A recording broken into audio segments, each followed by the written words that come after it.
All right, everyone, let's call to order the regular council meeting here on Monday, April 3rd. We are at the W.C. O'Neill Arena Complex in the council chambers.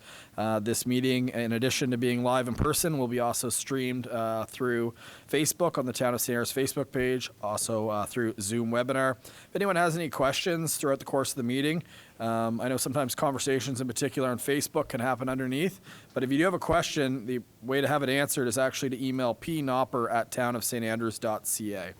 Let's get into the recording of attendance. So that's one's very easy. All members of council are in attendance, so thank you very much, council. And I also wanted to recognize before we get into the agenda that we are on the unceded traditional territory of the Beskoto-Magadi people. Approver of the agenda, could I have a mover to approve the agenda as circulated? I've got Councillor Neal and seconded by Councillor Hurdle. Any changes to the agenda? Seeing none, you will note there is a closed session item this evening, just to be aware.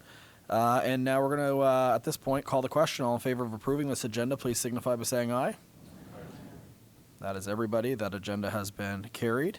Any conflict of interest for this evening? Got Councillor Hurdle.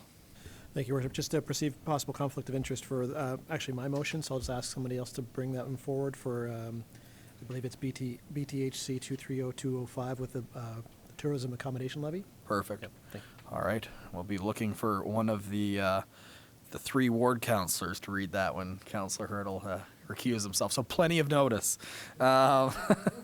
Okay. Any other disclosures? Seeing none. All right. Now we are into presentations, and I do know that we have the commanding officer of the Fundy Sea Cadet program. So I'd like to welcome Aaron Bennett, and the stage is his, and I believe he's being joined actually as well. So the floor is yours. Thanks for coming.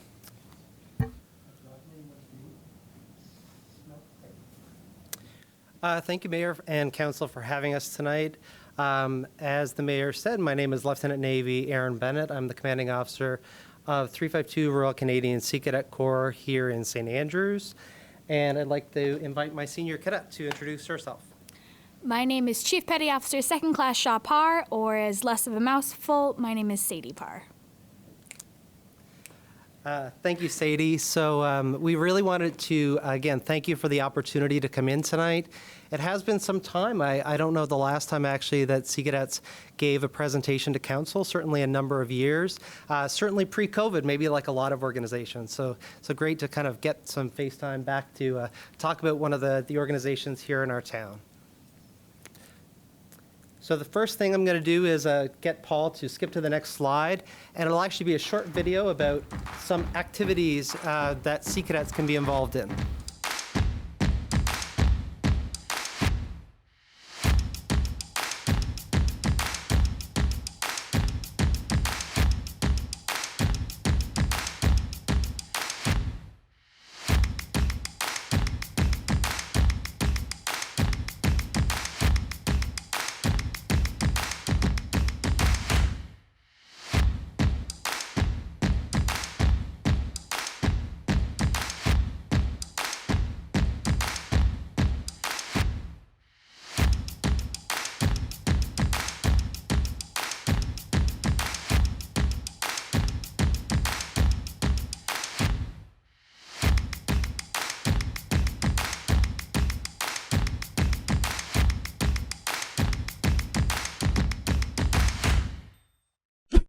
And I know I was a Sea Cadet myself in the 1990s, and certainly I can say that I certainly did a number of those activities in the video, and I don't know about yourself, Chief, if you have done a few of those yourself over the years. All but the deployment, sir, and that's mostly due to COVID.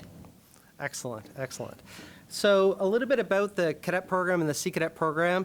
So the cadet program is a nationally funded program which helps youth develop a wide variety of skills such as building confidence, teaching leadership, promoting community mindedness, and developing habits of a healthy, active lifestyle. We offer unique experiences, as the video kind of illustrated, in seamanship and sailing, including life on board Canada's naval vessels. This is a really key bullet up here, is that there's absolutely no fees for youth to take part in our program nationally or here in St. Andrews. So it's a completely barrier-free program, which I think is a major asset to a community, any community, and especially our beautiful community in St. Andrews. The expectation throughout the school year from September to June is about one night per month and around about one activity per month as well on average. I would say in normal kind of pre-COVID times. We're still kind of getting back to our regular schedule. So this is a great picture and kind of illustrating some Sea Cadets in their PFDs, their personal flotation devices. And of course, as Sea Cadets, we do focus in on the nautical aspects of our environment around us. So sailing, each year we do get to take our Sea Cadets at least once throughout the year to do a 2-day sail weekend to learn how to sail small sailboats. We typically take our cadets to a sail center on the St. John River up around Fredericton. Doing seamanship activity. That kind of thing happens at cadet training centers in the summertime, but also happens here locally. Both here, we teach them on a Wednesday night, rope work skills and other knot tying skills, but as well as taking advantage of our own local activities around us. For instance, in the past, we've had opportunities to have go aboard the vessel down at the biological station, or we've even had the U.S. Coast Guard come over and visit us at our own local wharf. So all kinds of things like that from the seamanship aspect. Then, of course, powerboating and other nautical activities. Sea Cadets, of course, those aspects are unique to our program, but there is other cadet programs, Air Cadets and Army Cadets, that don't do those particular activities, which is why, if you want to be involved in the nautical aspects, you join the Sea Cadet program in St. Andrews. Some other cadet activities. Not all of these are done here locally, but as we grow our cadet unit here in St. Andrews, hopefully we'll be able to offer the full suite of activities throughout the coming years. But certainly band, biathlon, we have done both of those activities locally. Marksmanship, our cadet unit happens to be particularly interested in our air rifle marksmanship program. The Duke of Edinburgh program is offered in lots of cadet units around the country, and many other things. So Sea Cadets can look forward to being immersed into a nautical environment, as I've talked about, taking part in challenging and fun activities, such as firing an air rifle or going sailing. The very unique thing about the cadet program is it's a progressive program. So we really build on fundamental skills from year one in the program and then advance those skills throughout future years. And then eventually, they become leaders in our cadet unit like Sadie Shahpar is here next to me. And as I said, as you kind of grow through the program, you become a leader, and certainly really in an ideal cadet environment, it is really the senior cadets in our cadet units that are actually leading the program, and we're really just here as mentors, as adult staff, kind of guiding these fine young people kind of into the program and helping them mentor their own junior cadets. So again, it's many things, and becoming an instructor, leading in summer training activities, participating in unique regional and international opportunities. I know one of the opportunities that Chief Shahpar has applied for this summer is the opportunity to go on an international exchange this year, either to the United States or to the United Kingdom. So we're still waiting on the outcome of that application, but we'll see. She could see herself gone away for 3 or 4 weeks on a fully paid international exchange by the cadet program. So I think I'm getting ahead of myself in the slides, because this slide here mentions those international exchanges, but there's also additional opportunities that many of our cadets in St. Andrews have done before, sailing aboard a Royal Canadian Naval or Coast Guard vessel, aboard summer tall ships. That program has happened, and we've had quite a few cadets go to the tall ship program that's usually offered in British Columbia over the years. Summer jobs. I can speak from my own personal opportunity. The cadet program was really helped me pay my own way through university. I worked as a Sea Cadet, as a staff cadet in the summer, and then carried on, and that was my summer job for many years. So yeah, certainly. and then the scholarship and high school credit program, which I think the chief is hoping to take a part of both of those things.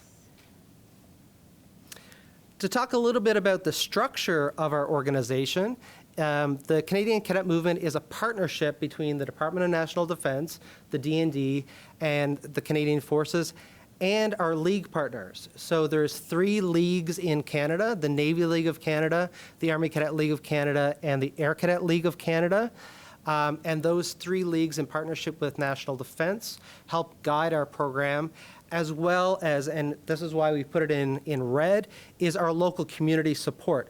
We really can absolutely not have cadet programs across the country in various communities without the partnerships of communities, and certainly the town council and the town of St. Andrews is an excellent partner in this organization. We've been in business here in the community now for 15 years, so we greatly rely on the town. Certainly, you house us every week. We use the arena every Wednesday night. So that local community support is pretty critical. We have a couple of other local community supporters as well. The Kiwanis Club sponsors us annually, as well as the Royal Canadian Legion. So at this point, I'm going to stop talking because you've heard enough from me, and I'm going to turn the word over to Sadie to talk a little bit from her perspective.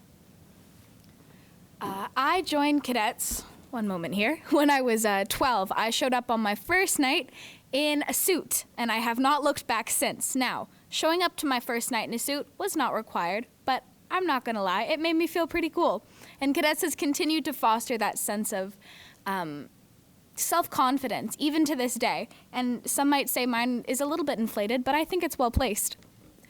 As the mayor knows, I work in town, and so unfortunately I have not been able to take advantage of as many of our summer employment opportunities, but the employment opportunity, my bad, not the employment, the opportunities I have been able to take part of for our summer experience have been absolutely wonderful. I spent 2 weeks, my first year in Cadets, at summer camp, and I spent 3 weeks on my second year, and I will still, that would be close to 4 years ago now, and I still quote my experiences nearly weekly. This program has brought so much joy into my life. It's unreal. And as a lot of people know, 2 years ago my house burnt down.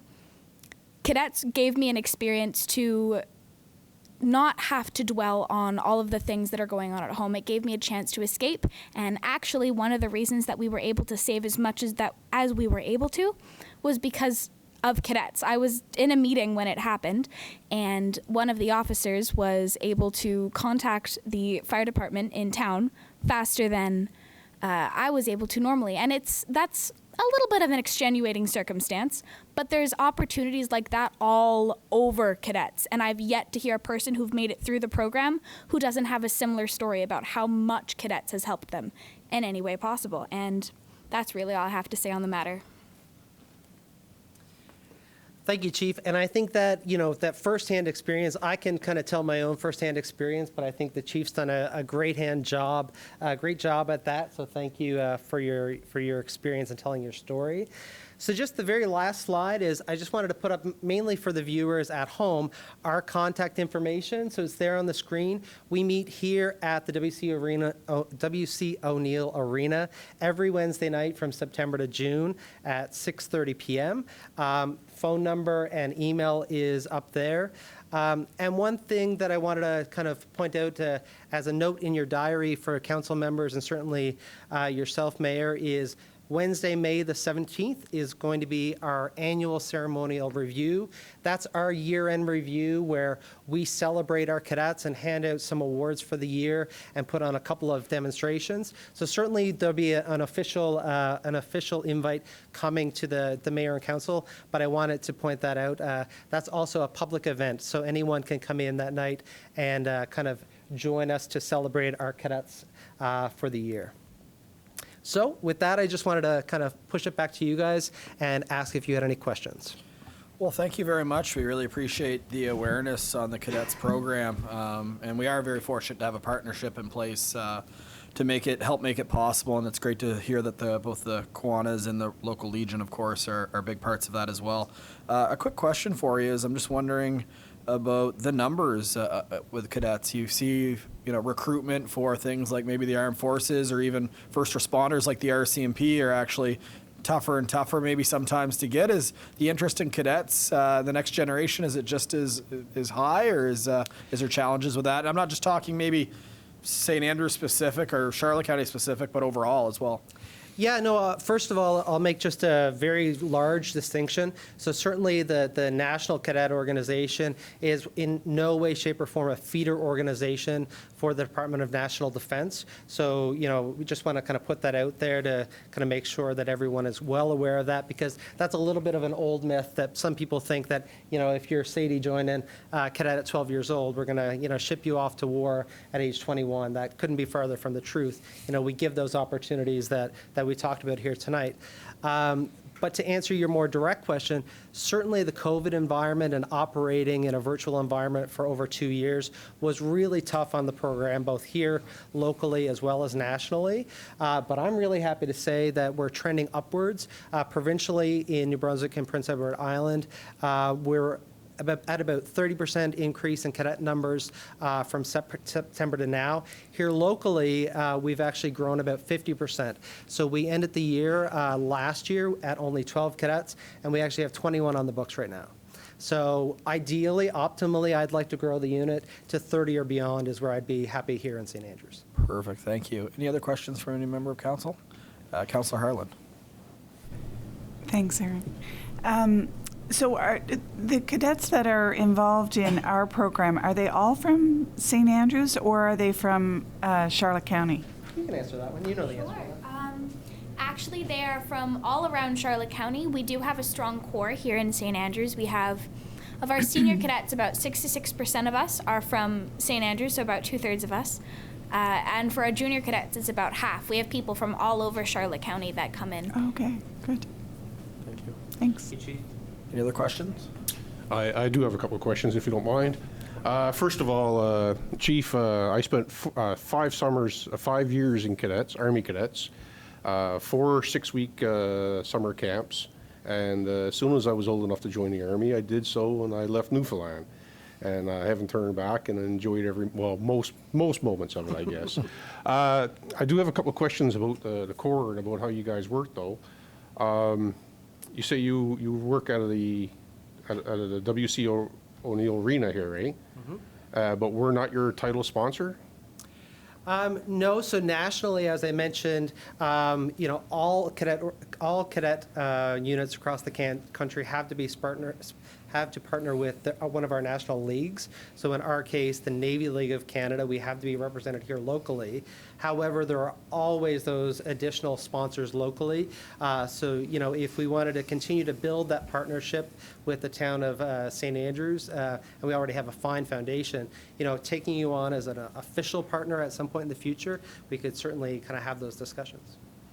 I ask that because in our hometown, we had 3 very strong cadet corps, Air Cadet, Sea Cadet, and Army Cadets, and they were all sponsored by like a school board or something like that. And usually whoever housed you was your title sponsor. I'm kind of shocked that you're here in this arena and we're not the title sponsor. Do we charge you for your facility use? No, we've come to a great arrangement with the town. Actually, we don't pay any fees to use the arena on an ongoing basis. We've actually set up a bit of a barter system actually to both benefits. So we use some of our funds each year to purchase equipment that is mutually beneficial for the cadet unit as well as the arena. Things like the coat racks that are out here, down here, and as well as upstairs. We've purchased other things like whiteboards. We just recently purchased some new tablecloths like this for arena use. So things like that we can use on an ongoing basis that we can share with the arena users as well. Thank you. Thank you. Perfect. Any other questions? All right. Well, thank you very much for the presentation. And I do know about the Chief's confidence. In fact, she's also the New Brunswick pumpkin pie eating champion at Kingsbury Garden, was it? 2 years in a row. 2 years in a row, and she did it on her lunch break. So I know not to mess with her. So thank you very much for both being here. We really appreciate it. All right, next up is the approval of minutes for the previous meeting. There is 3 sets of minutes. I'll quickly just do a check-in. Did anyone have any adjustments to any of the minutes? Otherwise, I will go through them quickly. Okay, I'm not seeing any, so I will go through these in quick order. So the first one is the minutes of the 230306 public hearing of objections to bylaw number 23-01 on Monday, March 6, 2023 at 6:30 p.m. Could I have a mover for those minutes? We've got Councillor Harland and seconded by Councillor Heenan. All in favor of approving those minutes, please signify by saying aye. Anyone opposed? That is nobody. Those are carried. Minutes of the 230306 regular council meeting on Monday, March 6, 2023 at 7 p.m. Once again, I'll be looking for a mover. I've got Councillor Blanchard and seconded by Councillor Bennett. All in favor of approving those minutes, please signify by saying aye. Thank you. Those are carried. And the last set is the minutes of the 230320 regular council meeting on Monday, March 20th, 2023 at 6:30 p.m. I'll be looking for a mover. I've got Deputy Mayor Akaji and seconded by Councillor Heenan. All in favor of approving those minutes, please signify by saying aye. That is everybody. Those minutes have been carried. So we will get into communications. Just bear with me as I slide through.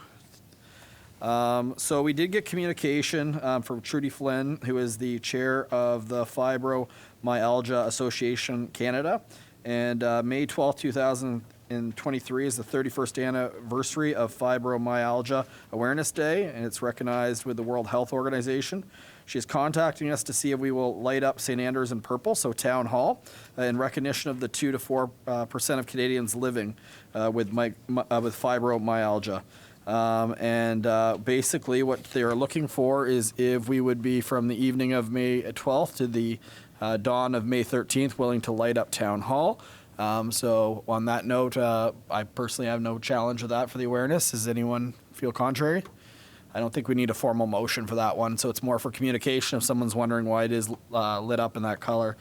And then the second communication that I have would be the proclamation of International Day Against Homophobia and Transphobia. So inside your council package on page 24, you do have the request. I will read, if it does pass, the proclamation. But I guess to start, I would say that Council of the Town of St. Andrews proclaim May 17th, 2023 as the International Day Against Homophobia and Transphobia. Could I have a mover for that particular motion? I've got Councillor Harlan and seconded by Councillor Hurdle. Any discussion on this one? The proclamation will explain it obviously in more detail. Seeing none, all in favor of that proclamation, please signify by saying aye. And that is everybody, so that has passed. So this is the Town of St. Andrews resolution on the International Day Against Homophobia and Transphobia. Whereas the Canadian Charter of Human Rights and Freedoms recognizes that no one can be discriminated against based on sexual orientation or gender identity or expression. Whereas Canada is a society open to everyone, including lesbian, gay, bisexual, and trans people, and to all other people who identify with sexual diversity and the multiplicity of gender identities and expressions. Whereas despite recent efforts towards greater inclusion of the LGBTQ plus people, homophobia and transphobia are still present in society. Whereas May 17th is the International Day Against Homophobia and Transphobia, is celebrated as such in many countries and the result of the Quebec-based initiative promoted by the Foundation Emergence starting in 2003.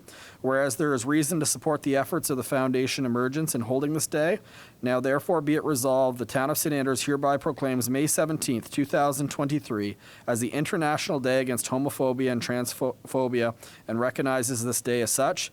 Now therefore, I, Brad Henderson, Mayor of the Town of St. Andrews, support the proclamation of International Day Against Homophobia and Transphobia, which will be signed today, April 3rd, 2023. At witness whereof I have set my hand and caused the seal of mayoralty of the Town of St. Andrews to be affixed hereto. So we will, with the clerk, make sure that we sign and file that proclamation. So thank you very much, Council. That will wrap up communication, and we're going to go right over to staff reports, and I'll pass it over to our CAO, Mr. Chris Spear, to take us through his report. Thank you, Worship. Just as a follow-up to you, Worship, I do know that Charlotte County Pride is holding weekend celebrations. I want to say June 17th. I thought it was a month later, so that'll be coming up in some communications later. With the time change a couple of weeks behind us and a touch of Sheila's brush in mid-March, we know that spring is coming soon. The following report touches on the key points of the agenda tonight, as well as ongoing initiatives of the town of St. Andrews. For council, there are a few items on the agenda tonight that are for discussion purposes in order to provide direction to staff on how to proceed. The first item is a proposed heritage bylaw. Following the Heritage Conservation Act of the Province of New Brunswick, one of the first steps is to appoint a heritage board who will go through a prescribed consultation process and provide feedback to council. It took several months to find sufficient volunteers to fill these positions, and now staff needs direction from council if you'd like to appoint the board and allow it to begin their work. Heritage preservation is a defining characteristic of the town, and many residents would like to see improved tools to maintain these assets within the downtown area. Staff is also suggesting we update our unsightly and dangerous premises bylaw to include Bayside and Shamcook.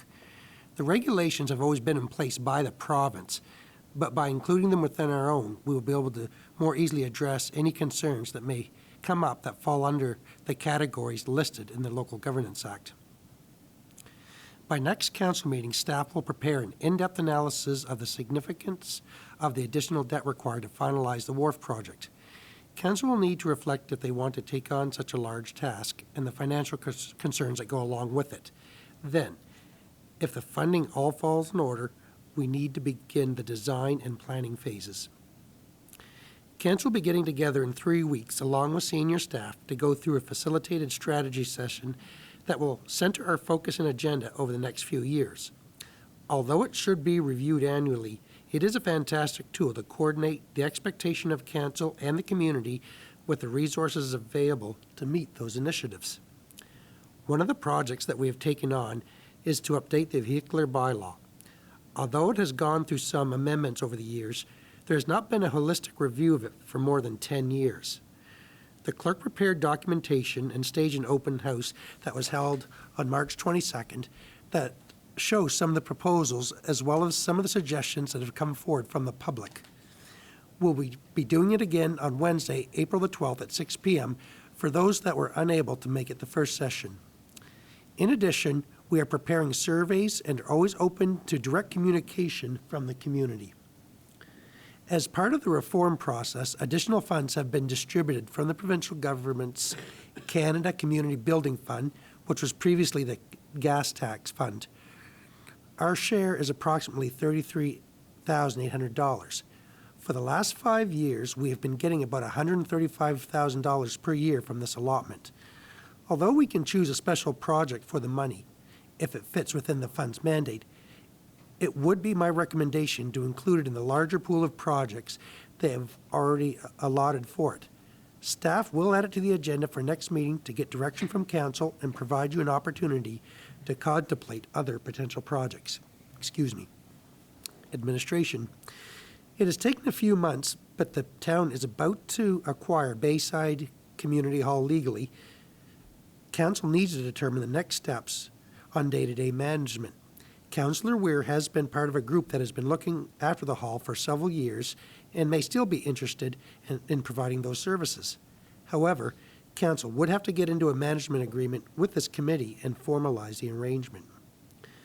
For the past several years, we've been using the Sentinel alerting system to send voicemails, emails, and texts to communicate quickly with local residents. Unexpectedly, we received a notice from the provider that they'll be ceasing services at the end of May. Staff have been reviewing 2 to 3 options of other service providers and will provide an update to council at our next meeting in April. This was an unexpected cost and may require your authorization to go over budget, as the new systems are a bit more expensive than previous. However, the total cost will be well under $5,000. It is going to be a busy spring and summer in assisting new employees, as senior staff will be mentoring the new operations and asset manager, as well as continue to provide guidance to the manager of recreation.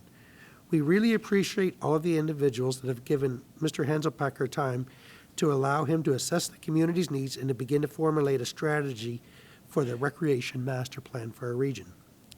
In addition to council business, we have been very busy with administrative matters, such as recruiting summer staff, preparing for the water bills, dealing with various legal issues, and assessing the training and professional development needs of staff. We have also made the federal business Development Bank aware that they still had an interest in Cornelia Street and advised them that they may want to remove it. This was a holdover from when the subdivision was originally constructed, and for the town, there were liability concerns in having a federal institution have ownership over something they weren't even sure or weren't even aware existed. I am happy to see the return of Fire Chief Kevin Terrio in late March after suffering an injury. His return was much quicker than expected, and we're glad he's on board. We thank Jimmy Craig for stepping in to help him out in his absence. All employers are experiencing a scarce marketplace for labor, as there's been many opportunities for folks both locally and throughout Canada. In an effort to recruit needed workers, we've been involved in the job fairs in St. Stephen, but also hosting an event here in May at the arena. We are just starting to get it organized and will post on social media for both potential workers and employers who may be interested in attending. Services. We have been getting inquiries about the spring yard cleanup services. Although the snow is mostly melted in town, we are still set up for winter in the yard with snow piles around and not quite ready to accept yard debris. On April the 11th, so this coming, week from today, we'll begin the sale of leaf bags with collection beginning on April 17th, and the town yard will start accepting household limbs and brush on the same date. Public Works also installed LED lights throughout the town facilities as we continue to work towards lowering our carbon footprint. The Manager of Recreation, as shown in his report, is spearheading the organization of Canada Day. We are grateful to Teresa Bevington for showing him the ropes and giving him advice. With July 1st falling on Saturday this year, we hope to expand events throughout the weekend. He has also been actively meeting with the community to assess the needs and resources available in order to put together the framework for a recreation master plan. Another sure sign of spring is that the youth center is able to open up and outdoor basketball courts and users are able to access the skateboard park. Members are also grateful for some of the green space out front to hold activities when the weather allows. The Manager of Recreation is also working occasionally at the facility to get a better understanding of the current uses, initiatives, and create new activities that the youth may want. In conclusion, all of us are guilty of jumping the gun, hoping we won't see any more snow after March. But inevitably, Mother Nature always provides a couple of more snowstorms to remind us who is in charge. That said, the community is certainly opening up, looking busier on the weekends, and we are seeing more residents outside and exploring our trails. Paddle Fest is just around the corner, and the farmers market will open up in no time in late May. Our staff will use the month of April to transition from winter as we clean up our own facilities, put out benches and trash cans, and prepare our own recreational facilities for use. Take the time to enjoy the good weather when available and let us know of any suggestions that could make the experience better. Thank you very much, Mr. Spear. Appreciate that. As well, I noticed that we have before us from the Assistant Treasurer, Andrew Lord, a financial summary. Is there anything you'd like to highlight at this time? I do note that the difference of the budget surplus is only $4,000, so pretty spot on there, right? Yeah, Your Worship, and frankly, it's only 2 months in, so as long as the snow budget hasn't getting beaten all to pieces, we're pretty good. So probably be at the end of the first quarter, April, before we start to get a good idea of what the year's going to look like. Makes sense. Thank you very much. Council, any questions on anything related to the staff reports or the financials? Councillor Harlan. Thanks, Chris. I just have one question. So the leaf collection, that people in town in the old St. Andrews put their leaves out, their bags of leaves out at the front of their yards to be collected starting April 17th, right? Correct. So is that going to include Bayside and Shamrock? I guess I'm guilty of assuming not, because it was the same old, so maybe by next meeting we'll have a look at it. To be perfectly honest, there's so many miles of road out there, it'd be a big task, but certainly you're part of our community now, and I apologize, we just got set up based on last year's stuff, the last few years, and didn't even think about it. So we'll review that and see what we can do. Great. Perfect. And just for clarity, though, on that follow-up on that is when it comes to Public Works, is that funded just by the old municipality or the new as well? Because that's who picks this up, I guess, just for the whole conversation, I guess. And that would be correct, that it's the Public Works as part of their budget, which isn't a part of the tax that is received from there. You've already received The 41 cents goes to the federal government, or sorry, the provincial government to provide services. But having said that, we might be able to work out a dump location or something if people are interested, I guess, and that'll be the first thing to determine if people are interested. The joys of partial reform. We're just, yeah, exactly. We're going to just have to work through all this stuff, right? Okay. Any other questions? Your worship, if I may. Absolutely. Just to follow up, though, I guess I'd ask the ward councillors to kind of check with your neighbors and things. The only reason I say that, in town, as you know, there's small houses and small lots, and there's nowhere to put leaves. For those that live in the rural areas, there's tend to be a little bit more room, so maybe find out if, even if it's a service that they'll take on, because probably it's the best scenario would be we'd set up a dumpster or a truck out somewhere that they'd have to deliver them anyway, is what I'm thinking. But just make sure it's a service that people really want before we go through the preparation, if you And I could. guess a follow-up on that as well is, are they allowed to burn the leaves in Shamcook Bayside? In the town of St. Andrews, you're not, right? So that's another factor. I'd never recommend people burning leaves. No, But you're right. Yeah. They're definitely illegal to burn it in St. Andrews. Yeah. We're So not there's no, allowed I don't outdoor believe there's a fires. bylaw that would prohibit that in Shamcook Bayside either. So another factor in the whole conversation. Oh. Absolutely.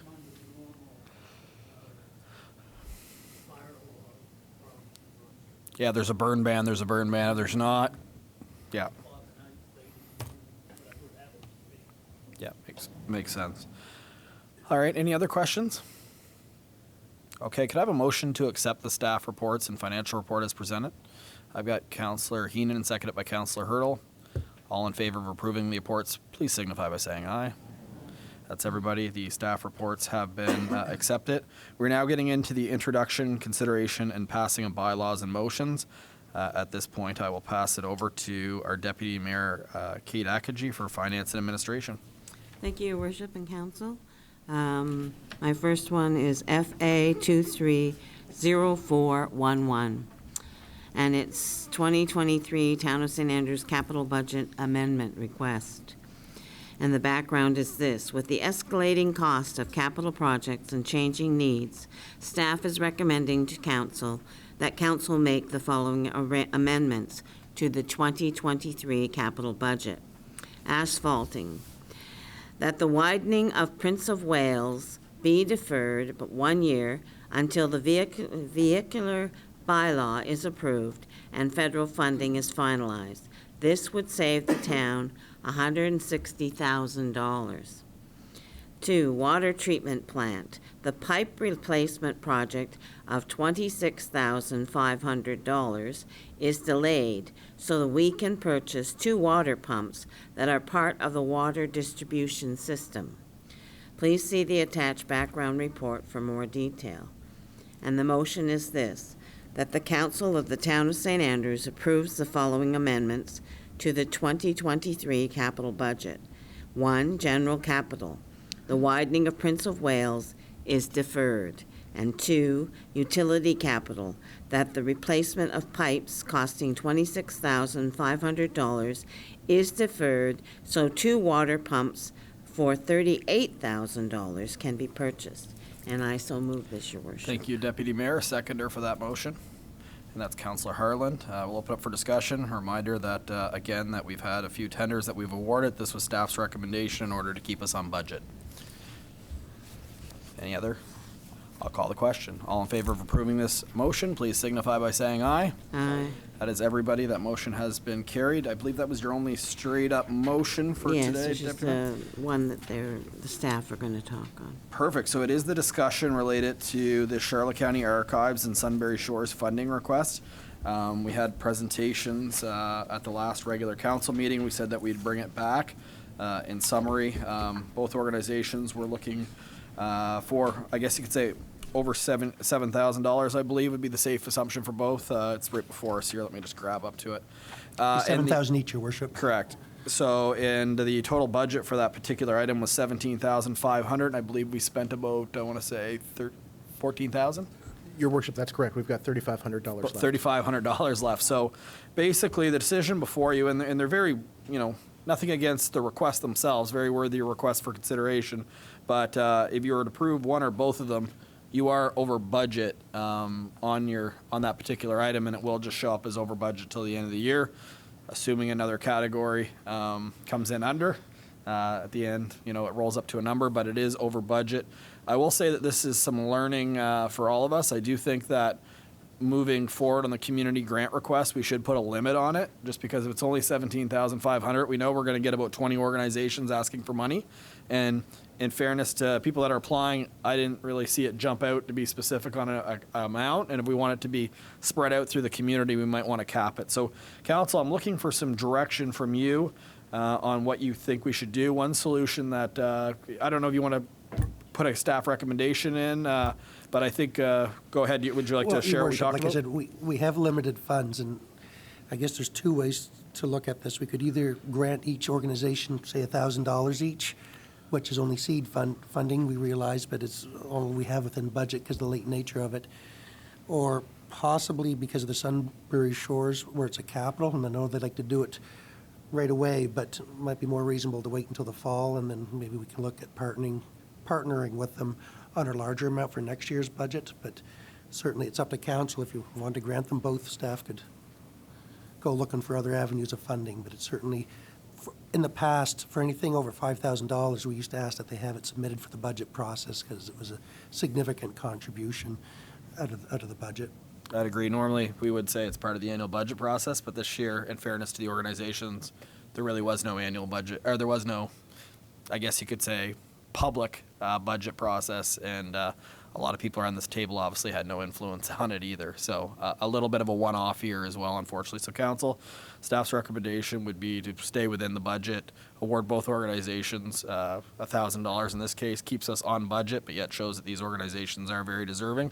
I know if you're the Charlotte County Archives, it's still a gap because it was looking for students, and I don't know what their other revenue source would be. And for Sunbury Shores, I know that this is just part of the request of what they're hoping to achieve as far as capital renovations at the art gallery, essentially. Council, what's your pleasure?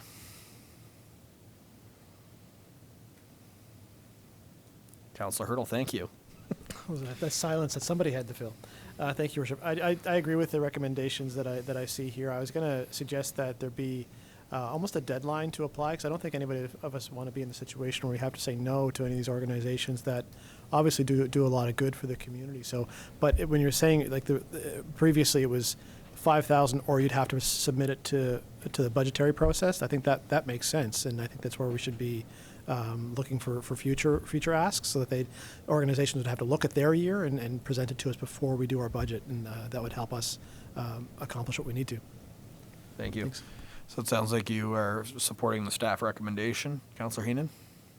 Yes, Your Worship and Council, I support the staff recommendation, and I also support the idea that we need to cap our amount that can be asked for in the next budget, because it's very unfair if we have 20 requests and only have $17,000.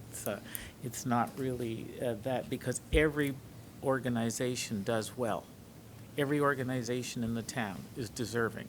So I feel strongly that we need to cap it at some monetary value that's reasonable with the $17,500 constriction. Thank you, Your Worship. Perfect. And is it safe to, we got kind of a Well, I was mover going and a to say, seconder? did I hear? Yeah. I guess for formality for the motion, so it's from the Community Grant Assistance Program. We have a motion for $1,000 to both Sunbury Shores and to the Charlotte County Archives. Is that formal enough for minutes? Perfect. So we've got a mover and a seconder is what I heard. The only thing that I'd wonder, Council, to put the condition on it that the funds are dispersed when the project's a go. So if Sunbury Shores does not do the renovation, then the funds do not go ahead. We have awarded funds in the past, and unfortunately projects haven't gone ahead. So we've got to be a little cognizant of that as well. Councillor Blanchard, we've got a mover, a seconder, so I'll open it up to debate or conversation. Sure. Floor is just, yours. I guess just on a question then, and maybe I missed, I was just reading through a bit here. With the recommendation, because the motion, what I just heard was $1,000 for each. But I didn't hear was also part of the recommendation was a future discussion on potentially partnering more with Sunbury Shores as a cultural, I think what they call them, cultural community centers or something to that effect, that we're in, I think, 9 other communities. Are we including that in the motion as well, or is that something separate we can look at around budget time? I think I don't think we need a motion for that. We can just take that, staff could take that as a note for further. I think we're still waiting on information to find out what other municipalities contribute to those as well, so I don't think we've got that information before us. There's some here as part of the council as part of the package, I guess, yeah, in package. terms of what other communities were doing. Maybe not 100%, but it did seem like it was fairly, there was a fair bit of detail there in terms of, I mean, in general terms, what they've contributed, whether it's direct or indirect, I guess. A lot of them tend to own the building the the organization either had a lower rental or some kind of a reduced rental, right? And the community or community rather picked up some of the other expenses, fees, things like that. So and in some cases they actually did provide direct support as well. So I think I would like, if we're putting that motion forward, whether we're doing a motion to say partner with them now, maybe communicate to them that there's an interest, if there is an interest, there certainly is for me, to perhaps partner with Sunbury Shores and do a bit more in the future, or like I said, even later on in the fall as they move forward on the project. So let's put that in the council registers for budget time then. Does that make sense to have it as a placeholder, and then we'll know that it's there? Councillor Harlan. I am in agreement with the recommendations for the $1,000 for each of the organizations, but I would also respectfully make a request for the archives to consider making a formal presentation to our two other municipalities.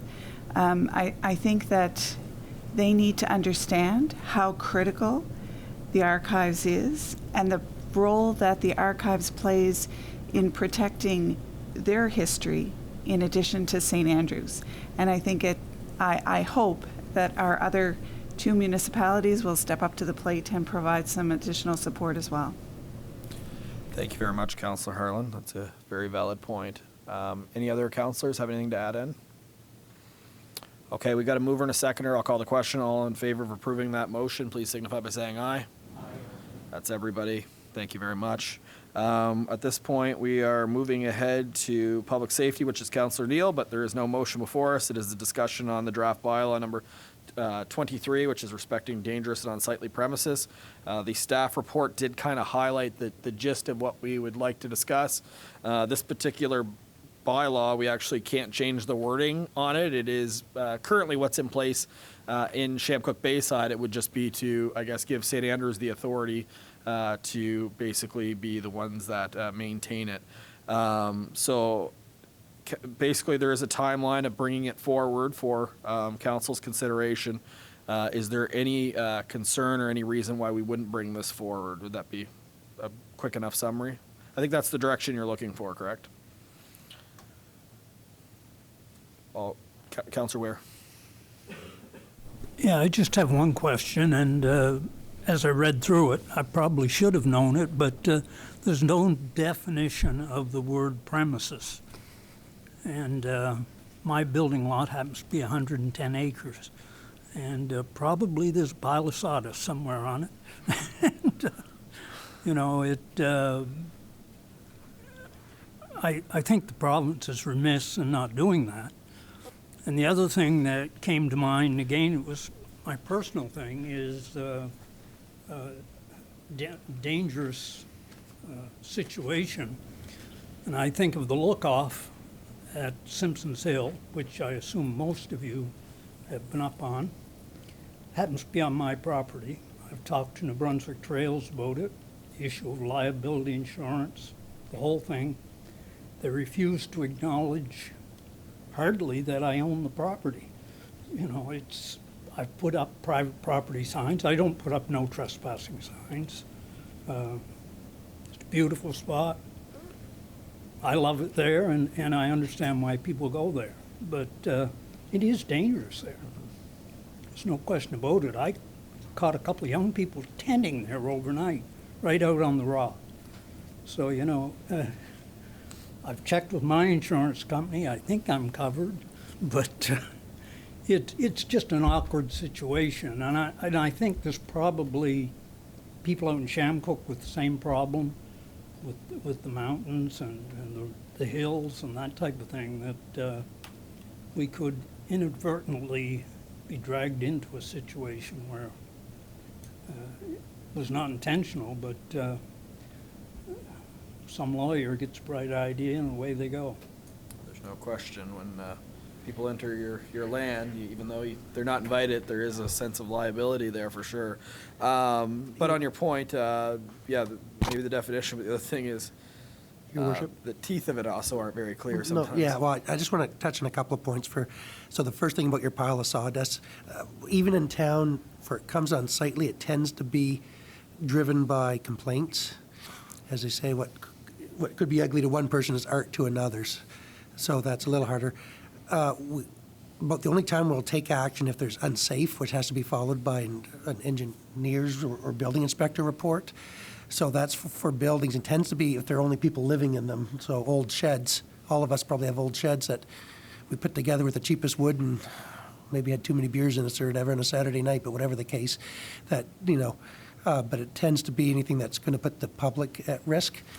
As far as, it only has to do with structures, like, I understand your concerns about Simpson Hill and stuff, but even in town, we can put up warnings, like, that's why in the wharf we had to put lines and things, because there's really no bylaws that, the home or landowners have to be responsible for the safety, especially in a public space, for those that are using it.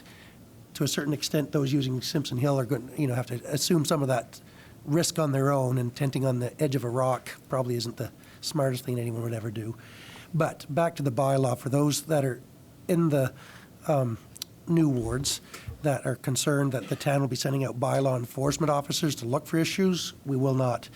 If we get calls from neighbors that have concerns, then we have an obligation to go out. But again, if you read the bylaw, and this will go to public consultation and stuff, and again, we have to pull it right out of the Local Governance Act, Part 13, and put it on our own letterhead, get the mayor and clerk to sign it, and that's the bylaw. So there's a very limited definition of what actually is covered. And so sometimes you have to use other bylaws to catch different types of scenarios. And believe us, we've had items in town that have been fairly serious natures, and they've still taken months and months to resolve, even in the bylaw, through proper enforcement and report. So it's, as long as people, so people with storage and stuff behind their homes, we likely won't be coming out unless you're like on the front yard of your next door neighbors or something. Oh, there you go. Especially that much acreage. That's almost the size of St. Andrews, the historic. But just on that note, then, I also know that the Grand Banana Island is also looking with the Regional Service Commission of actually having them be the ones to administer your unsightly and dangerous property. So the RSC themselves is looking to maybe be a body that can take that service on. So before any agreement was ever signed, staff would bring that forward to us. But this is just, again, part of, right now the province is doing it. It's about bringing it back in here for everybody around this table to be the one to administer it. So is there any concern with this coming forward, I guess, is what we're looking for? Okay, I'm seeing none. So, yeah. Sorry, Worship, I just want to follow up on your comment about the RSC. They'll be going under the direction of staff still on that. So even if they take it over, it's just under our direction to say we've gotten complaints about ABC. Can you please review and provide feedback? Yeah. Because even to chase this within the Act, there's a point where council has to make a motion in order for staff to pursue it. First couple of steps is we send letters saying we think you're in violation, can you clean up? But if it comes to the point of a legal action, we have to come to council for a motion anyway. It's a lengthy process. So just to understand. Perfect, thank you. Well, I think I've got direction from council on bringing that forward, so thank you very much. And now we're moving on to business, tourism, heritage, and culture. Councillor Hurdle, and is this one that you wanted to? Okay, so at this point, I'll be looking for one of our ward councillors who would like to read the next motion. I've got Councillor Harlan's finger, and that was enough, I saw it.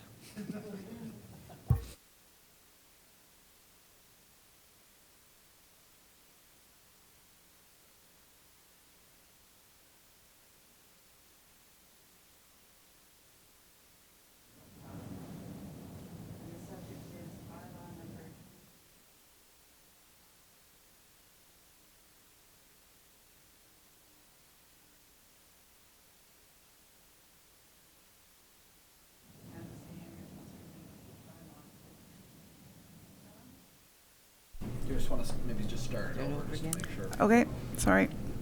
Reference number BTHC 230205, and the subject is bylaw number 2301, a bylaw relating to a tourism accommodation levy in the town of St. Andrews, second reading. With the recent changes from local governance reform, the town of St. Andrews must review each bylaw and make revisions based on the new entity.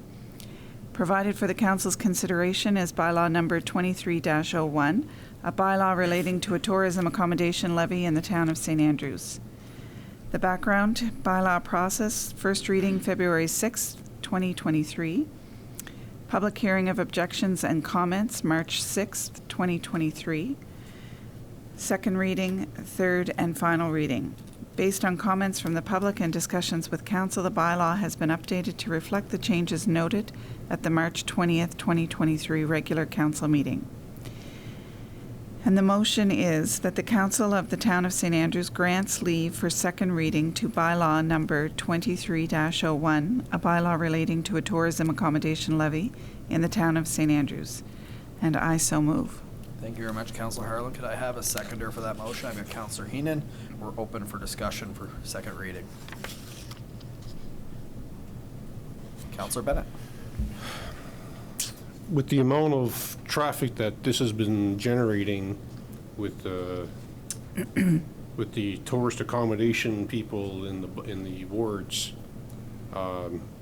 it appears that through no fault of staff in trying to generate information to all the providers in Bayside and Shamcook, it appears that there's been a number of owners or institutions that have been missed.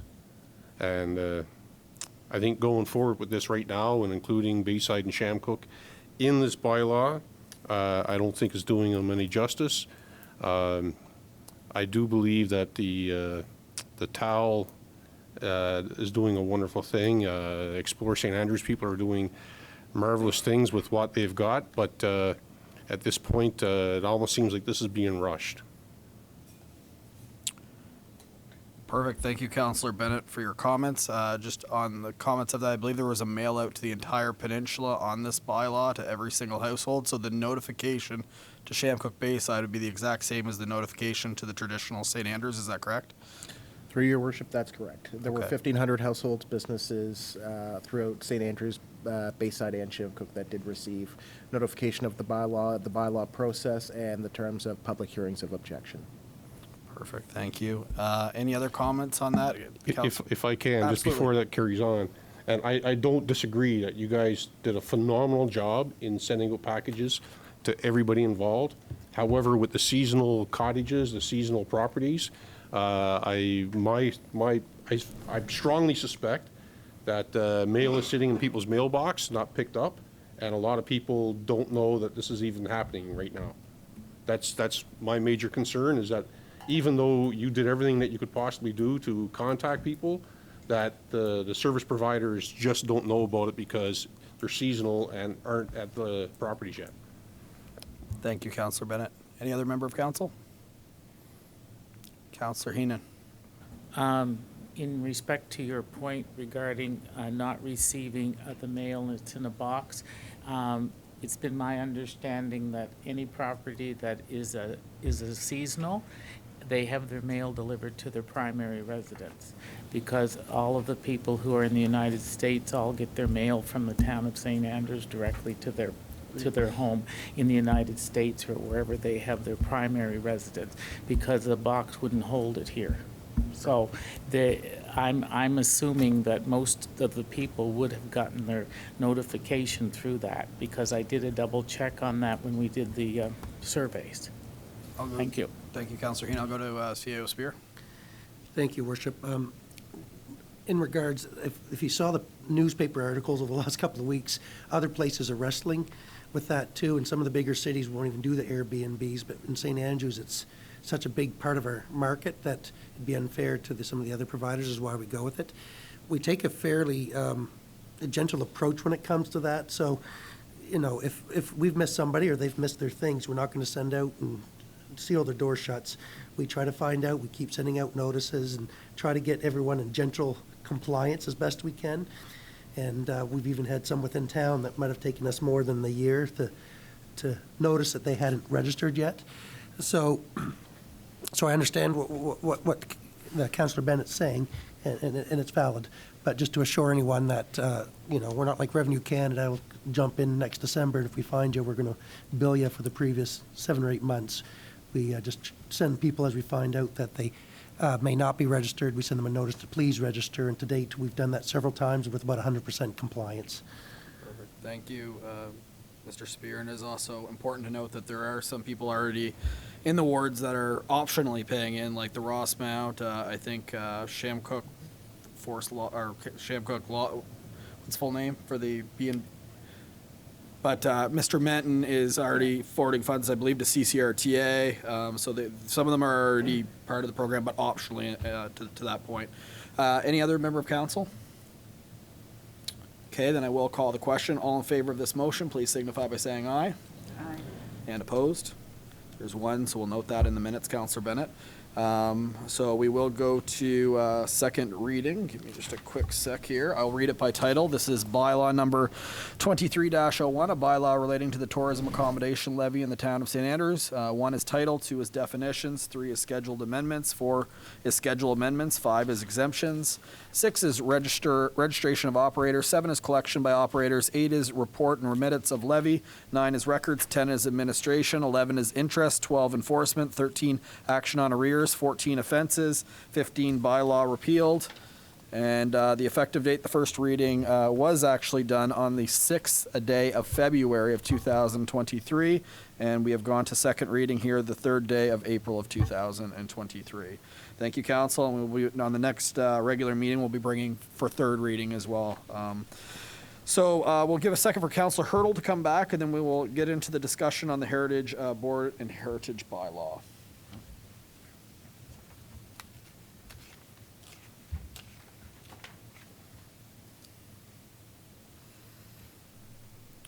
Welcome back, Councillor Hurdle.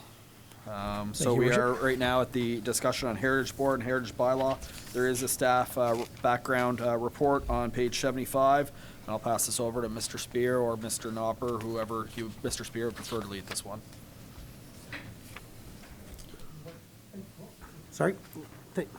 Thank you, Council and Your Worship. So we've had several names put forward for the Heritage Board that is before you. As noted in the clerk's report, there's several definitions or several categories that have to be filled. And in order to do that and to get the proper representation that the province requires. So we've been putting people and lining them up, and we have to get a little bit of clarification because there's some positions that may be vacant, but that one person can fill 2 of them. So we just got to look at that.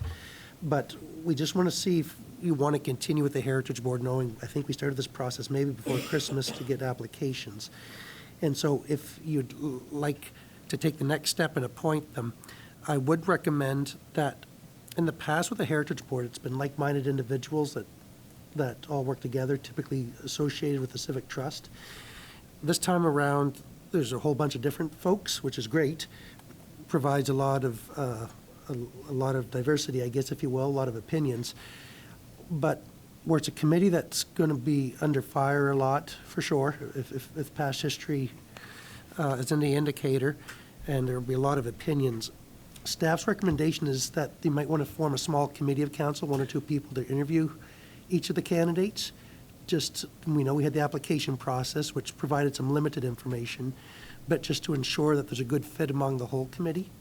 Not necessary, but is the staff's recommendation to ensure that that in order for this to go forward, that at least there's a common thread among what the beliefs of the people and on what this should look like, and that you'll feel comfortable.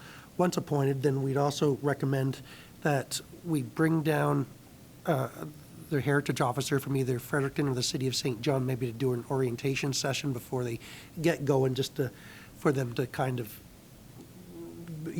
oriented, I guess that's a double word, but you know what I mean, to learn the process and how to get organized, just to make sure that it's done in the proper steps. And our planner, Mr. Gopin, is good at it, but it's a fairly new process for him, and St. Andrews is, I think about the only municipality in Charlotte County that, at least certainly with the largest inventory of items, that's looking at heritage preservation. So it'd be good to have someone start them out on the right foot, and this person could eventually, as we go through the process, become a heritage officer for a little while till the local RSC gets some experience. It's a requirement to have a heritage officer, and our initial recommendation would be to have someone that's experienced at least overlook the files as they come through and provide advice back to our planners till they feel they've achieved a level of comfort. And so we just need to know what next steps would be if you want to do a ad hoc committee, or if you're happy with who's here and we could just go to a straight appointment at the next meeting. We're just looking for further direction from council. Thank you very much for that. I think we've had, this is obviously to implement this, it's been tried a few times in the community and it hasn't happened. I think we need to make sure that we're doing due diligence to set ourselves up for the greatest success. This isn't something that it's important, but it doesn't necessarily mean that it's urgent. There hasn't been one. So I'd rather take the extra step, and unless someone council feels contrary, to just do almost like mini interviews with the people that have applied, just to make sure that, you know, everybody, you know, is who we need to work together as a group in order to have the greatest chance of success for the community. So it's nothing against the individuals. There's a lot of great background and expertise, but I think having that extra check, we have, and I won't give references, but we have had different committees under council or organizations under council that maybe wasn't the right, and it actually was quite problematic in actually being effective. So I think having that extra step of just having a check-in to find out, you know, simple things about, you know, I know there's reports here in a piece of paper, but why are they getting involved? What do they see it look like, right? To get that extra little bit of step, I think it's important. Does anyone feel kind of contrary to staff's? I actually support their recommendation. Does anyone feel contrary? Councillor Heenan? Am I allowed to agree? You can agree. Your Worship, I hate to say this, but the talk on the street is the heritage bylaw is sort of a joke. Like, people are saying, oh, well, they've tried it like 3 or 4 times. It's not going to work. You know, I mean, I hear this almost every morning of my life. Oh, you're going to try it again. So if we're going to do it, we have to do it correctly, or we don't do it at all. Because if you elect a group of people who get no work done, who do not do their work, it's going to sink in this quicksand. And that's what's going to happen. And I mean, I can attest to that. And so the right fit is absolutely the way we have to go. We can't stymie the community because someone can't agree on something. Like, if you're going to have a heritage board, they have to work like a well-oiled machine, or it's not going to work. And we can't bring something in again and have it say, oh, it failed again. I don't want to be on the council that failed it again. You know, I mean, really. And as I say, everyone laughs about it. Oh, yeah, right. It's going to happen. That's what they say. So I'm behind getting it right, or don't do it at all. Thank you very much. Thank you, Your I Worship. appreciate that, Councillor Heenan. Oh, sorry. At this point, it's just a council conversation. There is a question period at the end, though, that you can participate in. But for active debate, it's just the council table. Any other member of council? Councillor Hurdle. Yeah, I think it goes without saying that, as has already been said, the importance of something like this, and I don't think anyone wants to sort of work against maintaining the feel and look and aesthetic of the community that I think is very important to all of us.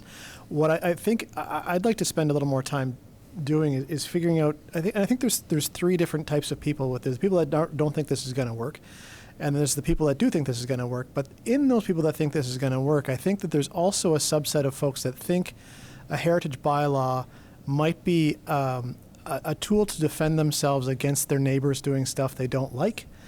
And that's not what this is going to be. And so I think that if we run too far ahead with it too fast, then people might just think that, okay, well, I don't like this, so I'm going to get the heritage bylaw involved and squash it. And I don't want to see that happening, because that's going to lead to antagonism and no one really being able to move forward. So I think we need to be very clear and informative to the public about what this is going to be for specifically before we possibly even move ahead with it at this point. So I do want to get it going, get it off the ground, but I want to make sure that everybody in the community understands what this is for before we do that.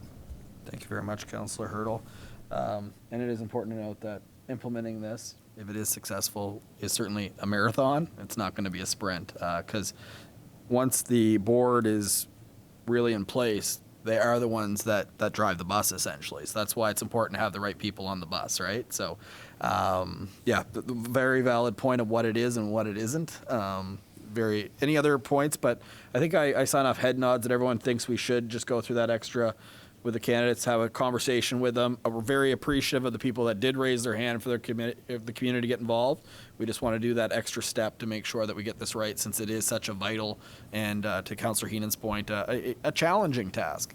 So on that note, I think it's important that staff participates in this, just not council. For the record, I know I think Mr. Gopin's application might be in this, but he could be a valuable tool as well. Mr. Spears, any thought on who should be on this from a staff perspective? And then I'll be looking for probably 2 councillors. Does that make sense? Or members of council, I should say. Yes, Your Worship. I guess it's up to council how they'd like to go. I'd recommend 1 staff member, and then maybe 2 councillors. It doesn't have to be, and then work out a fairly succinct type. It's not like a job interview. It's just to come up with a short list of questions to see the spirit of the individual and what they're supporting, and then going down from there. Perfect. But if you wish for multiple members, No, I think staff would be able to fill it. I think 1 would be probably suffice unless you see it for more. I wanted to check in, but 1's fine. Council, any volunteers for this particular task of meeting with the people that have applied to be on the Heritage Board? Councillor Hurdle? Well, I just want to say I would volunteer, but again, with my limitations of my day job and the time that it takes for me to be there, I'm only be available in the evening, and that might not be appropriate for the group. So I just want to say tentative yes. I think we can make that work, or even the staff would either come in person, or I think due to the style of this council, we'd probably be okay to do virtual meetings if the potential volunteers are okay with that. Perfect. Thank you. Perfect. Well, that means you volunteered. Just to be clear, that's in the minutes. Is there another member of council that would like to just go with the candidates? I've got Councillor Harlan, I believe. Is there someone else that raised their hand too? We could have an election right now. All right, Councillor Harlan, did you want to say anything, or are you just good? No, I would be very interested in participating in that. Thank you, Councillor Harlan, and you've already raised your hand for a few committees with me. Another one I got you on this week, so I appreciate your willingness to participate, and I know it's in good hands between staff and yourself, so thank you very much. So the next steps would be for you to line those up and then have a follow-up report and recommendations from the 3 members of the committee. Thank you. The next one is the tourism accommodation. Oh.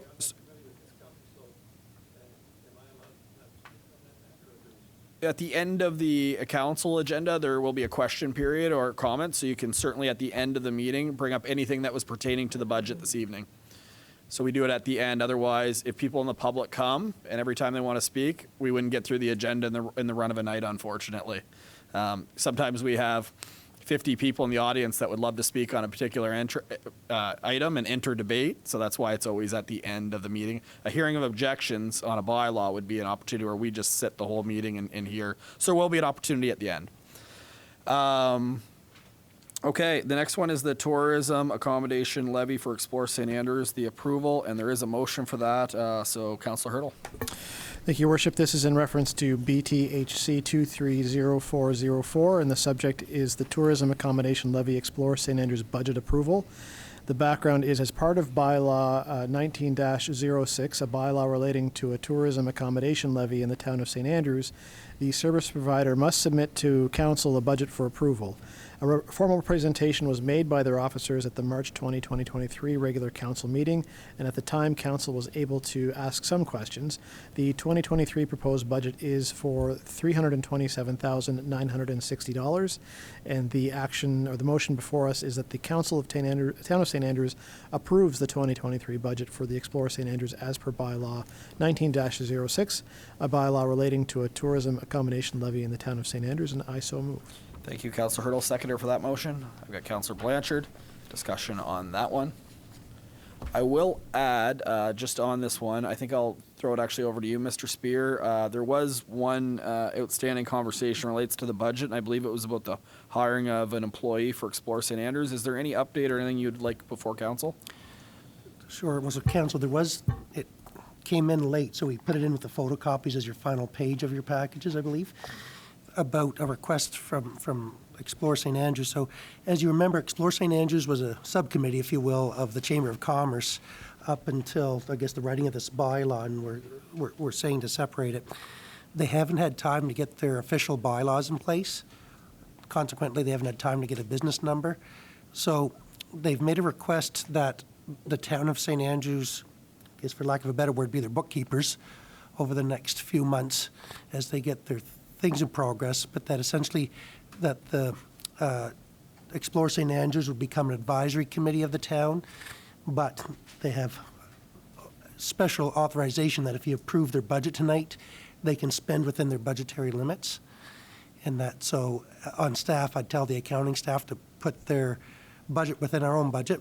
It wouldn't be separate records or anything, and that to advise them if they go over on anything, but that essentially until they get their formal organization made, that the town help them through the next few months in order to get this done. They've got interviews going on that staff are a part of, and they'd like to be able to get someone on hand, over the next probably 60 days or quicker.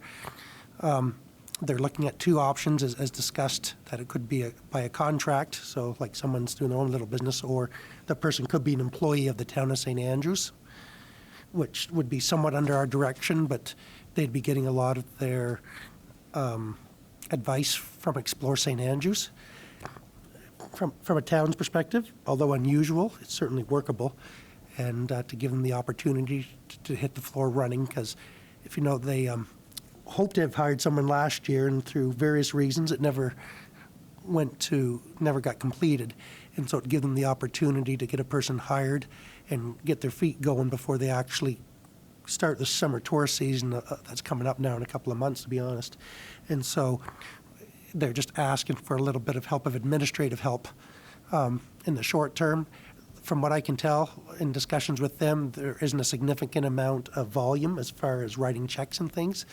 It'd be maintaining this employee, which either case is pseudo-automated in our system, and then there'd be grants and stuff, but I'm going to say there's probably between 100 and 150 transactions in total, which is insignificant in the overall realm of things. Thank you, Mr. Spear. So you're looking, I guess it's within the debate for the actual budget, but it is related to the budget. So you're looking from direction from council on if we are okay with them being within the financials of the town of St. Andrews, or are you looking for them to be an actual employee of the town of St. Andrews, or whatever the preference is of council? It's actually whatever the preferences of the Explore St. Andrews said if the employee or the potential candidate is willing to go on a contract basis, like almost like a consultant, they'd be okay doing it that way. We'd still have to pay them. But if the person wants to get some of the benefits and stuff, that would all be paid for out of Explore St. Andrews' budget, that they could become an employee. Either case is workable. And I guess just to take it a step further, if council agrees to this, we'd probably come up with, for next meeting, some type of formal agreement for council's motion, just so it's in writing and so people understand it. But because it hinges on the acceptance of their budget, we wanted to bring it to you tonight so you're aware of it and kind of where their head is, and that staff supports it, realizing it's an unusual request. It is an unusual request. Councillor Ware. Yeah, I could just want to echo what I guess you may have answered my question right at the end, is the legal status of this thing, that there probably should be at least a motion creating a legal relationship between this group and the town. Yeah, and so initially they'd be treated just like, I guess, like the PAC or any other committee of the town. And then we'd, I guess, appoint the board members individually. I'm not sure. We'll have to think that one through, and then we'd have a written agreement just about what it looks like. So there's a formal understanding. And within their request, they said they'll work towards full independence by the end of this calendar year. Just gives them some time to figure it all out and get the paperwork put through. It is also noteworthy that the town of St. Andrews is the one that writes the checks. It would be subject to our annual audit, which is a good thing. So I'm good with, you still have to have conversations with them, I guess, to really figure out the direction, but I don't know if someone feels good. I'm fine with staff recommendation. If you want to form agreement, bring it back before council, that works for me. I don't know if anyone sees differently. Yeah. Does that answer it well enough for you? Perfect. Thank you, Worship. We've got the instruction. Thank you. So we'll go back to the actual motion now. So we've got a mover and a second, or anything else on the budget, I should say. Okay. All in favor of approving this motion, please signify by saying aye. Aye. That's everybody. That motion has been carried. And we are now into Recreation and Community Services with Councillor Gumashell. Thank you very much, Your Worship. Reference number RCS 230410, submitted by myself, March 28th, 2023, and the subject is Request for Support Legion Memorial Banner Program 2023, and the background reads, the town of St. Andrews has received a request from Randy Justison, president of the Passamaquoddy Branch 8 Royal Canadian Legion, for support of their new Legion Memorial Banner Program. Please see attached request for support email. The Legion is looking to develop 60 memorial banners. Currently, the town has 29 banner poles to help meet the requirements. The Legion is asking the town to sponsor the additional banner brackets, 41 in total. The cost for 10 bracket packs is $380 plus HST, 50 banner brackets, which would cost $1,900 plus HST. Staff have identified that the banner brackets can be purchased from the Civic Promotions budget line, as they can be used for additional banner programs in the future. Staff will work with the Legion to determine the best placement of the new banners based on pole locations and best groupings. It is anticipated that the banners will be installed by the town in October and removed after Remembrance Day, similar to St. Stephen and Eastern Charlotte. And the action or the motion is that the Council of the Town of St. Andrews approves the purchase of 50 banner pole brackets at a cost of $1,900 plus HST to support the Passamaquoddy Branch and 8 and Royal Canadian Legion for their memorial banner program to come out of the Civic Promotions budget line item. I'll make that motion. Thank you very much, Councillor Gumashell. Seconded by Deputy Mayor Akaji. We're open for discussion at this point. Deputy Mayor Akaji. Sorry. I think this is a worthwhile project because I think we're the only municipality that doesn't have them, and we should be supporting our Legion members and honoring their memories. Very thankful that the town is doing this, so thank you very much, staff, for all your work that you've done for it, and for the Legion for providing it for the families that have, family members that need to be remembered and honored. Thank you very much. Thank you very much, Deputy Mayor. Anyone else? Oh, CAO Spear. Yeah, sorry, Worship. It just, so people know too, unless it changes, but right now, the Legion will be the ones planning, I think, on collecting the money and doing it. So once the program gets going, we will advertise it, but you'll have to get in contact with a Legion member if you want to support this program and purchase a banner in loving memory of one of your relatives. Thank you very Although much. we can probably make arrangements for some envelopes at Town Hall or something to help find their way. Thank you, Deputy Mayor Akaji. Inez Thomas Cooley and Susan Coombs are the two that are running that, and they have put up their emails and addresses as well, but we can probably post that on our site, correct? They are the two that are organizing it. Thank you. So thank you very much. And they give a deadline date of May 31st Thank you, for this Deputy year. Mayor. Thank you very much. Councillor Heenan. Yes, Your Worship and Council, just a question. We would have enough interest in people buying banners to support this, am I correct? Like, that's all I need to know, is, By all means. Yes, because there's, in some families, there's 2 or 3 members that were in the war, so they want to have banners for each one. So there's probably more than 60, but they're going to, try and limit it to the 60 or 70 that we have. We started with the 19, it's not enough. That just does the immediate area, and there's a lot more people to be involved. Thank you very much. And it is a great program, but it's also important to note that, and it's worthy, don't get me wrong, but town staff, I believe, is the one that has to put up all the banners and take them down for liability reasons. So it is a significant amount of work for town staff as well. So please pass that on to Public Works as well, that if this does be approved, that we do appreciate the extra work. And of course, as mentioned in the motion background, is it's for this particular program, but it's also for any other thing. There could be major events that happen in the community that may choose to take advantage of this program. So depending on it, for this, it doesn't make sense. But if it was for a particular festival or something, there may be a charge in the future for staff's time, just to make sure it's not something that's going up and down every single month, right? So, anyone else? Okay, I'll call the question. All in favor of approving this motion, please signify by saying aye. That has been carried, and again, that is great to see. I remember having a conversation 5 or 6 years ago about this very thing. So it is, to Deputy Mayor's point, it is. I would say overdue that we recognize our veterans in our community that have made a number of sacrifices along with their families. The next one is down to Planning and Economic Development, Councillor Heenan, and there is a motion. Thank you, Your Worship. It's reference number PED 230414, appointment of building inspector for Southwest New Brunswick Service Commission. The Southwest New Brunswick Service Commission has a new level 1 building inspector, Mr. John Cliff. To ensure that building inspectors are legal to work for the Commission and the Town of St. Andrews, Council has to appoint Mr. Cliff to the role.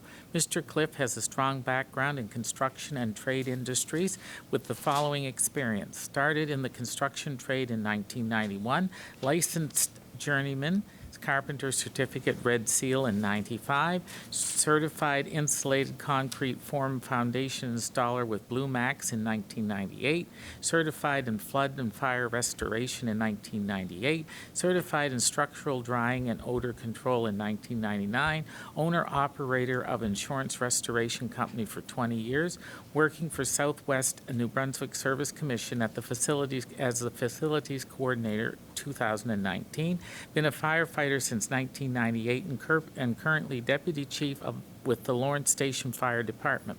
He has taken refresher course on insulated concrete form foundations, passed all required examinations with the New Brunswick Building Officers Association NBBOA to become a building code qualified official 1 level 1.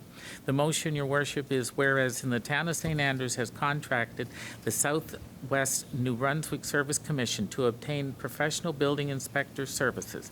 Be it resolved that John Raymond Cliff is a building inspector for the Town of St. Andrews. Be it further resolved that John Raymond Cliff shall remain a building inspector for the Town of St. Andrews so long as he continues to be employed by the Southwest North New Brunswick Service Commission. Be it further resolved that John Raymond Cliff shall remain a building inspector for the Town of St. Andrews so long as the Southwest New Brunswick Service Commission remains contracted to provide building inspected services to the Town of St. Andrews. And Your Worship, I so move. Seconder, please. I've got Councillor Blanchard. Discussion. There's a detailed background included within your report. Okay, all in favor of approving this motion, please signify by saying aye. Aye, Your Worship. And that one has been carried as well. And I believe we're on our last motion of the evening. Thank you, Your Worship and Council. PED 230417, Amendment MP 20-07 to the Municipal Plan MP 20-01, Henry Hansen, PID 013255505. The Town of St. Andrews has received a request for an amendment to the Municipal Plan MP 20-01 from Mr. Henry Hansen to allow for a one-lot subdivision on PID 013255505, Rose Lane. Please see attached staff report from Mr. Alexander Gopin, Senior Planner, for more details and a copy of the proposed amendment. The next steps: public presentation 10 to 14 days after public notice, first reading, public hearing of objections, obtain view of the Planning Advisory Committee, second reading, third reading. Motion that Council of the Town of St. Andrews sets the date of Monday, April the 17th, 2023 at 6:30 p.m.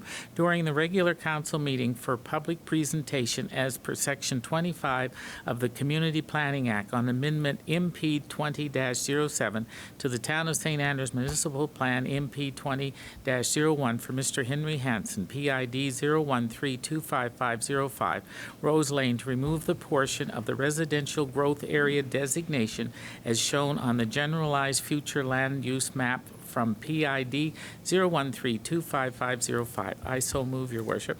Thank you, Councillor Heenan. Seconder? Councillor Bennett? I almost said Blanchard. Sorry, the B's got me. All right, that is on the table now. It is important to note this motion is just to have a public presentation. I do note that Mr. Gopin is on the screen, not in person.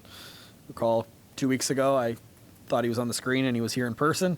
I don't know if we really need a presentation tonight unless a member of council wants it. Otherwise, you will hear it at the public presentation just for an essence of time. Does anybody have any questions, though, for Mr. Gopin at this particular time, or staff for that matter? Okay, so let's proceed then. Call the question. All in favor of taking this to public presentation, please signify by saying aye. That's everybody. Will be in the public presentation. Thank you very much. That takes us through the agenda of motions. So we are now at question period. So appreciate your patience, Mr. Kelly. So just before we take it in the room, though, if you want to just do a call out for anyone that is on Zoom, if they have any question, raise their hand. We'll switch to the floor here of people that are here, and then we'll come back to anyone that raises their hand on Zoom just for time savings. Mr. Kelly, the floor is yours. Thank you very much, Your Worship and councillors. First of all, I'm one of these people that have volunteered for the Heritage Board, and I'm certainly pleased to hear that in principle that there's support for it. But I just wanted to sort of bring this to your attention so you know where we have an opportunity to go with this. I am a college professor, but I'm not going to lecture for 55 minutes here, is that this is really what, I'm saying, heritage is all about. There's a lot more to it than sitting down and saying, should we have a heritage bylaw? Heritage is now a wealth creator. In other words, and if you look at communities that have actually, all you have to do, we can all take a drive over to Lunenburg, which is officially UNESCO Heritage District town, and it basically has created tremendous wealth for that town. Unfortunately, we weren't in the ballpark at that time to do that. So I just wanted to sort of let you know that I believe that, and I'm hoping this is going to happen, that this is not just going to be a discussion about what should a heritage bylaw look like and, whatever the kind of is, and can somebody paint their house or not paint their house. This will really be all about how we actually add value to the wealth of St. Andrews, which is really one of Canada's foremost natural heritage communities. So I want to leave that with you, not leave it with you, but it's a starting point to let you know that I think we have a tremendous opportunity in this town, and it's not going to happen in 90 days. We're not going to come back here in September and say, here's the bylaw. It's going to take us a bit of time to do this, but we do have an opportunity for this to be a wealth creator. More good news on this. You don't have to do this. It's not a promotion for it, but I actually wrote a book that Vicki is aware of because we've done chapters in CHCO, and it's about me growing up in a heritage community of St. John. I mean, there's all kinds of chapters on this. And so the Heritage Board in St. John knows who I am, and they are more than, I wouldn't say willing, are interested, in other words, in working, with St. Andrews and actually sharing their expertise with us and, mentoring, coaching, or whatever you want to say, and sort of going through that. So I just want to make sure that that we sort of put that point forward, and so that you people are comfortable that, and we'll go through this, I guess, with the board members and with the potential board members, that we have an opportunity to really do something that will be a wealth creator. And if you're looking for money, my goodness, I'm a member of Heritage Canada, and if you get their publications, there is now, and not to exaggerate it, but there's all kinds of funding going out there now. In other words, for communities that are heritage communities. There's money for this, there's money for that. We can go through and through and through it. I mean, obviously, these things can be somewhat complicated, but this is not going to necessarily be a cost as such, that St. Andrews is going to become burdened with something. This is going to be an opportunity for us to sort of take this community to, not a new level, but to add considerable value to a wonderful community that we're living in here. So I just wanted to sort of put that out to you and sort of give you sort of a level of comfort. That's where we're going with that, and I hope we're going with that. We'll see when we have our interviews and we see who all these people are that are going to be on the board. But I'm confident that I think we're going to find that the people on this board more or less are going to have the same attitude that I do. In other words, they're not coming on this board to either be for or against whether we have a bylaw, but to sort of really start to see how we're going to add value to this wonderful community that we're living in. So thank you very much, Your Worship, for the time just to make that statement. Thank you for your patience, and thank you for raising your hand. We certainly appreciate that. Mr. Cardy, I believe, would also like to speak.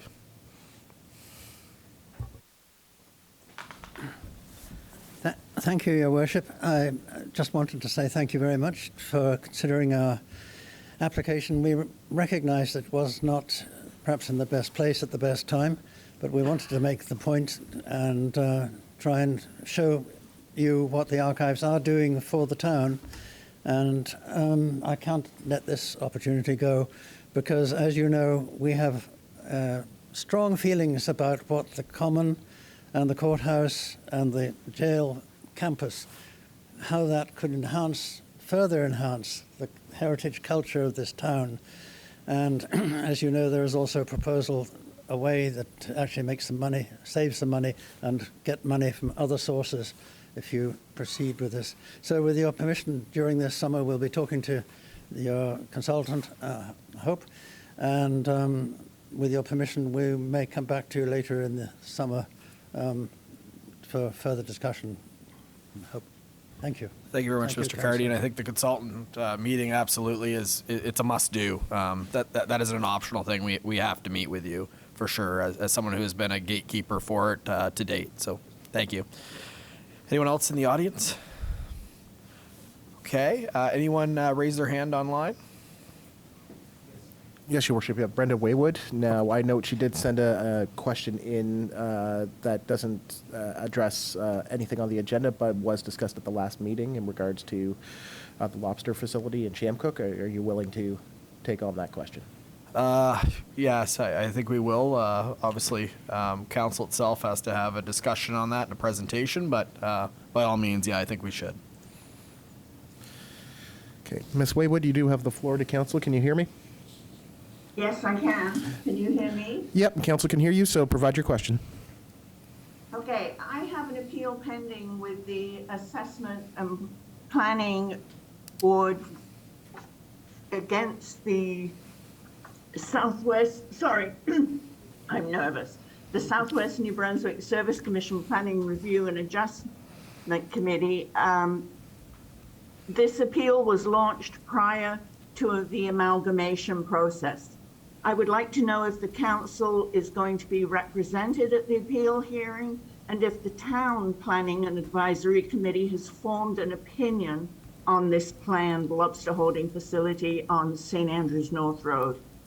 Thank you very much for the question. I guess I'll reach out to the CAO. We did discuss Mr. Gopin making a presentation to council. Do we have a date set for that? It'll be the next meeting. So to answer your question, at the next regular council meeting, Mr. Gopin will be making a presentation to council, giving council the background. There's various, I guess you could say, levels of awareness on this council.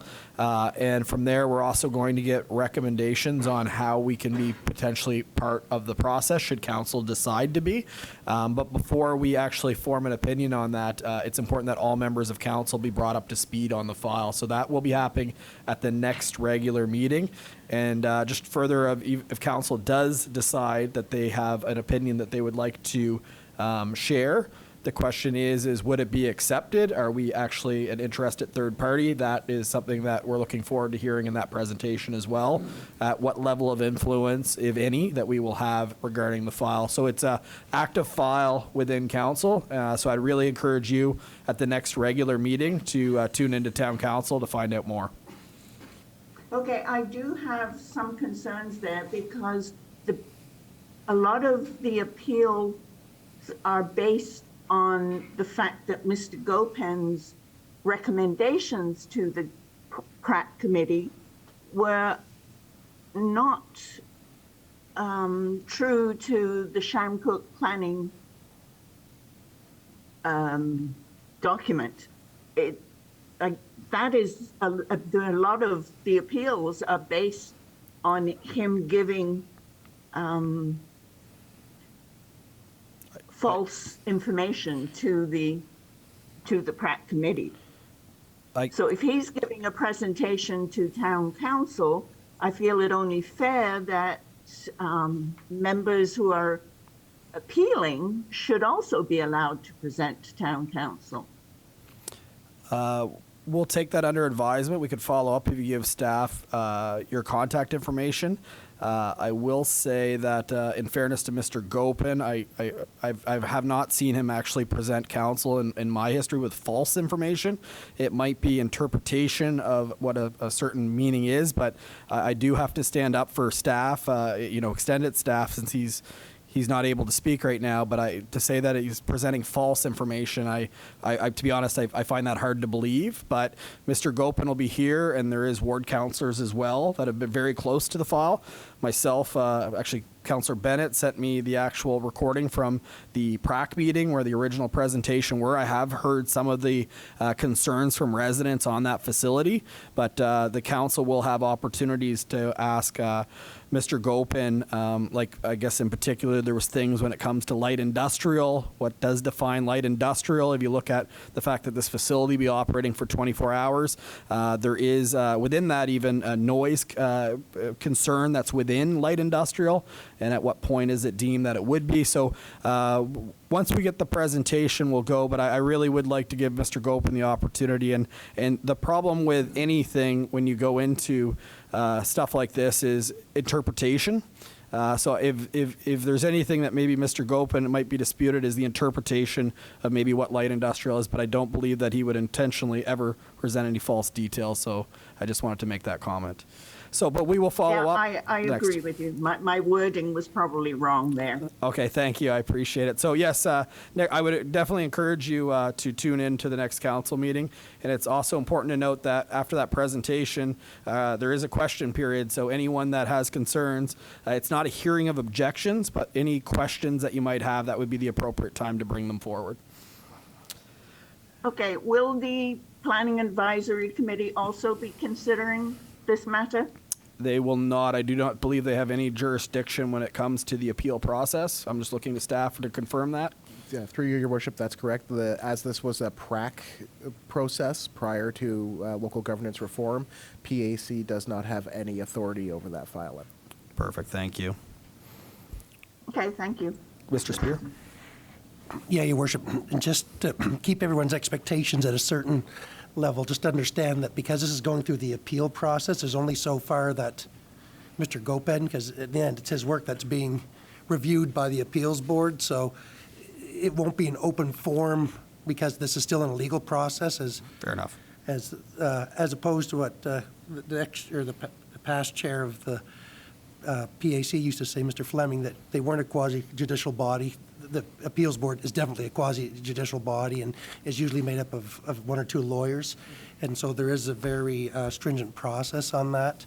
And so we'll just have to be extremely careful how it's presented at the next meeting, and he'll lay out the facts as is, but won't be able to answer any particular questions at that time just because of where it is. I can appreciate that. And will he be able to give us guidance on if we do decide that we have an opinion that we'd like to express on how we can be part of the process? Or would that be something that we go through our own legal? I guess it's best to ask them, but at the end of the day, they provided the opinion that's being appealed. And so if council wants to go for a second opinion, I guess, for lack of a better word, we should find, I would expect we probably have to go find our own legal counsel because, at this point, they have to defend their own work is what the appeal process is. Perfect. So just for council's awareness on that file, I am going to be looking for direction for you on our opinion as a whole. Thank you. Any other questions? Anything online, submit it via email. Through Your Worship, I don't have any further questions, and the only question I received was from Ms. Waywood. Thank you very much. Appreciate that, Mr. Nopper. We are now into councillors or deputy mayor's comments. Any member of council or deputy mayor wish to comment? Happy Easter to our constituents. Thank you very much, Deputy Mayor Akaji. If there's nothing else, I actually have no comments this evening either. So at 8:16 p.m., I'm looking for council, a mover to go into closed session as per Local Governance Act, Section 68(1)J, which is a labor employment matter, including the negotiation of collective agreements. Could I have a mover, please? We've got Councillor Neal and seconded by Councillor Hurdle. All in favor of going to closed session, please signify by saying aye. We are in closed session. We'll give a moment to say thank you to our guests for coming and close down technology. Thank you, CHGO, as always.